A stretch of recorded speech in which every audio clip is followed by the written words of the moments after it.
Napakasarap ng ganitong luto, siguradong mapaparami ka ng kain. Paborito ko talaga ang maraming kamatis sa ulam tapos sinamahan mo pa ng itlog at pritong isda, napakasarap.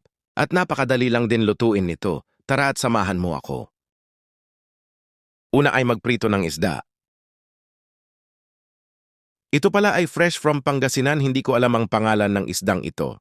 Pero mukha itong tilapia at napakasarap din nito. Prinito ko lang ito hanggang sa maging golden brown ang kulay.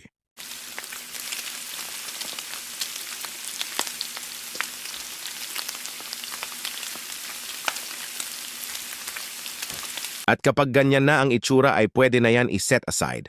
At niluto ko lang din ang iba pang natitira. At ito na pala ang lahat ng mga naluto ko. At siya nga pala, kung gusto mo ng mga ganitong video ay mag-subscribe ka na. Maraming salamat. Sunod ay gisahin ang bawang. At isunod mo na din ang sibuyas. Gisahin mo lang yan ng maigi. Sunod ang kamatis, hiniwa ko lang yan sa ganyan kalaki.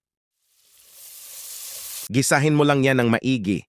Ang goal lang natin dito ay madurog ito ng husto. At titimplahan ko na din ito ng paminta at patis. At naglagay din ako ng 1 cup ng water. Takpan at lutuin mo lang yan ng mga ilang minuto.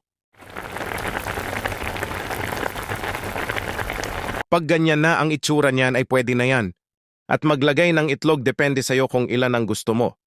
Sa akin ay 2 ang inilagay ko dito. Haluin mo lang yan. At pag ganyan na ang itsura ay pwede na yan. At pwede mo nang ilagay ito sa isda na prinito natin kanina. Ganito talaga ang gusto kong luto dito. Yung medyo dry lang, pero depende pa rin sa'yo. Pwede mo naman damihan ng sabaw.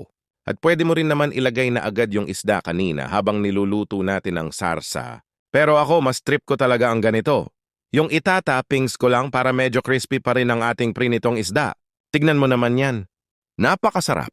At kung umabot ka dito ay paki-comment mo naman kung taga saan ka para mabati naman kita. Maraming salamat. Hanggang dito na lang, hanggang sa muli, paalam.